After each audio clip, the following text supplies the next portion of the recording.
Welcome everyone to the Hurting Humanity channel. As if it wasn't obvious enough as to who Donald Trump serves, as to who Elon Musk serves, as to who really is pulling the strings behind these politicians. Well, Elon Musk once again has tweeted out in the last 24 hours or so a clue that should get people to say, wait a second, he is a part of the New World Order. I mean, you could just think about all the things that Elon Musk is involved in, and a light bulb should go off in your head, and you should say to yourself, wow, that's a problem. These are all New World Order agendas, including the Fourth Industrial Revolution, which I'll get into later in the video. But Elon Musk tweeted out, Novus Ordo Seclorum.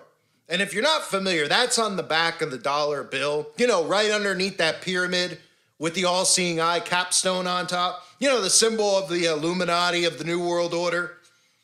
That's what's written directly underneath it. You know, pretty much everybody out there who's a conservative has heard of the New World Order.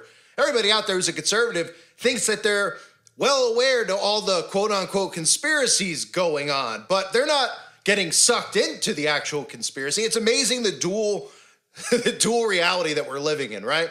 The conservatives and the Democrats both living under complete hypnosis, and neither side can actually see it. All they see is the other political party as being the bad guy. They don't realize that they're all under a spell, and the same people are working together to cast this spell over them. So if you don't know what Novus Ordo Seclorum means, it means new order of the ages, or a new world order. And it's absolutely incredible. It shows you what a double standard. It shows you how these Trump supporters only see what they want to see and only hear what they want to hear. Because had Joe Biden tweeted this out, had Joe Biden written something along the lines of New World Order, as he said many times in the past, we've heard Joe Biden and the Democrats talk about a liberal world order. We see all the conservatives in an uproar about a new world order, stopping a new world order. We can't have a new world order. But Elon Musk literally just said that him and Donald Trump, because he tweeted a picture of them along with one of his children, and said, Novus Ordo Seclorum, the new order of the ages. And this is a common theme, which shows you that it's really happening right in front of our faces, and it shows you how the wool has really been pulled over the eyes of conservatives and Christians, right? You might remember at the Republican National Convention, Tim Scott, Marjorie Taylor Greene, I covered this back when it happened. They were speaking, and the backdrop behind them was literally Novus Ordo Seclorum. They put that up on the screen deliberately. Nobody was saying, hey, you know, nationalists in America, conservatives in America are very aware of the New World Order. We probably should have put that up on the screen. Well, they know that these people are under such hypnosis that they'll refuse to see it or believe it, or they'll, in fact, call us conspiracy theorists for pointing out that both sides are controlled because they're so attached to their party. So they were on screen, and it was right behind them. In fact, it was so in our faces at the Republican National Convention as they were showing us Novus Ordo Seclorum, you know, the New World Order, New Order of the Ages, that even while they were doing that, they were pulling away and showing Make America Wealthy once again. And this is to a Christian audience out there. That is a Christian audience that should be aware of the thousands of Bible verses about money. You know, famous ones like Matthew chapter 6, verse 24. You cannot serve God and money. And that shows you the mindset that these people have, right? They're caring so much about wealth. Make America wealthy once again. While we tell you a new order of the ages is being established right in front of your faces while we pretend to be Christians and bait you into thinking that we're all Christians too. Come and support us, right? I mean, how many times have I showed you Donald Trump say things about, oh yeah, he suddenly believes in God, right? He says good people go to heaven, bad people go to hell. But religion, you know, it gives you some hope. Gee, if I'm good, I'm going to heaven. Do you believe in heaven? I do. If I'm good, I'm going to heaven. And if I'm bad, I'm going to someplace else, like over there, right? If I'm good, I'm going to heaven. And if I'm bad, I'm going to someplace else, like over there, right? Those should be things that make people say, wait a minute. That's not what the Bible says. Good people don't go to heaven. Bad people don't go to hell. We're saved through salvation in Jesus Christ. That's it. That's the end of the story. That whole mindset, good people go to heaven, bad people go to hell, is a lot like what the Satanists believe. Their good deeds outweigh their bad deeds. That's the Baphomet's motto. So again, every time these people slip up in front of them and it's pointed out, they make excuses for them because they have had their lives messed with so much by the government and government overreach that they continue to put their hope and faith in man instead of putting it in God. And they don't seem to understand. The majority of these people who come over to my channel don't get it.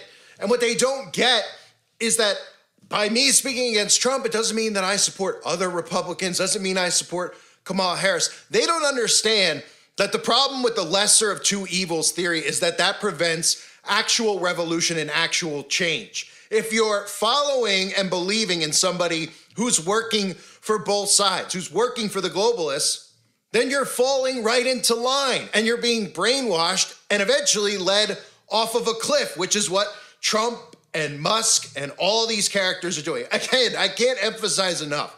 There's this notion of Trump's the everyday man, right? Elon Musk is the everyday man. Elon Musk is worth $260 billion. He's worth more than Bezos. He's worth more than Gates. Donald Trump is worth $4.5 billion, they claim, right? And it's the old motto from Albert Pike. Whenever the people need a hero, we shall supply him. And that's the purpose Trump serves. It's a controlled leader. It prevents the people from rising up against tyranny and actually getting brainwashed into eventually tyranny. They don't even see it happening in front of their faces. And the most dangerous thing here is this notion that these people continually convince themselves that these Republicans are working for them, right? We see them constantly talk about Klaus Schwab, talk about the New World Order, the World Economic Forum, right? But why is it when we see people like, I don't know, Donald Trump going to the World Economic Forum, talking about how great Klaus Schwab is, that they can't see what's actually going on? I mean, Klaus Schwab and Donald Trump are friends. Well, we've loved it. We think it's a great country, a beautiful country, and we have had a tremendous success. Yeah, great success. And this gentleman, as you know, he's done a great job. Thank you very much.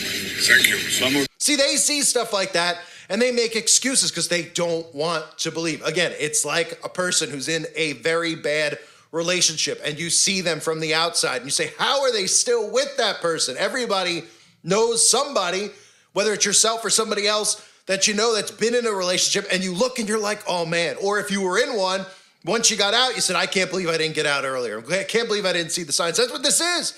They're convincing themselves that these people are not a part of the same New World Order. They could go hang out with Klaus Schwab. You know, Elon Musk is another one. He was just within the last 2 months at the Global Citizen Awards. How much more in your face could that get? Global Citizen Award, right? Global citizen, globalists. And who's standing 2 people down from him? Klaus Schwab is. What do you think that they, he's like, well, we were there, in passing, and I didn't say anything to them. They're probably standing next to each other originally, and they said, hey, move down a few. We don't want people to get too suspicious. And then they probably laughed and said, nah, they still won't figure it out. These people are so dumb. We could tickle their ears all day, and they'll just kiss our rear ends, and they'll eventually do what we tell them to do, which is Elon Musk's role in all of this. Because if you're not paying attention to what's going on, okay, everybody out there should know, right? Let's take a step back. Let's take a deep breath. Klaus Schwab, right? Everybody talks about the World Economic Forum and the New World Order being one and the same, okay? What is the thing that they're talking about when they talk about the Great Reset? They're talking about the Great Reset and a fourth industrial revolution, right? On the flip side of that, if you hear the word fourth industrial revolution, look what Elon Musk is doing in front of your face. He's creating humanoid robots. He just had his We Robot event. At the same time, he's running human trials on Neuralink, getting technology inside of people, being able to program and control human beings. But these people will just say, oh, it's too much of a stretch, right? Just like Donald Trump talking about how he wants 6G internet as soon as possible. 6G, right? Are these people familiar with everything we've all been talking about? With the potion, with 5G and 6G and technology getting inside the body? Do they not see what purpose Trump and Musk serve here? They have to convince conservatives and Christians into this. And that's what their purpose is. They're tickling their ears talking about inflation and how prices are going to go down and everyone's going to be wealthy again, while they're not talking about the danger in the room, the technology they're trying to implement, because the fourth industrial revolution runs on this same technology that these people are implementing right in front of their faces, but they're too distracted because They're getting their ears tickled about how ridiculous and how crazy one side is, pretending to be beacons of freedom of speech, right? As if nobody's getting censored on Twitter. I mean, give me a break.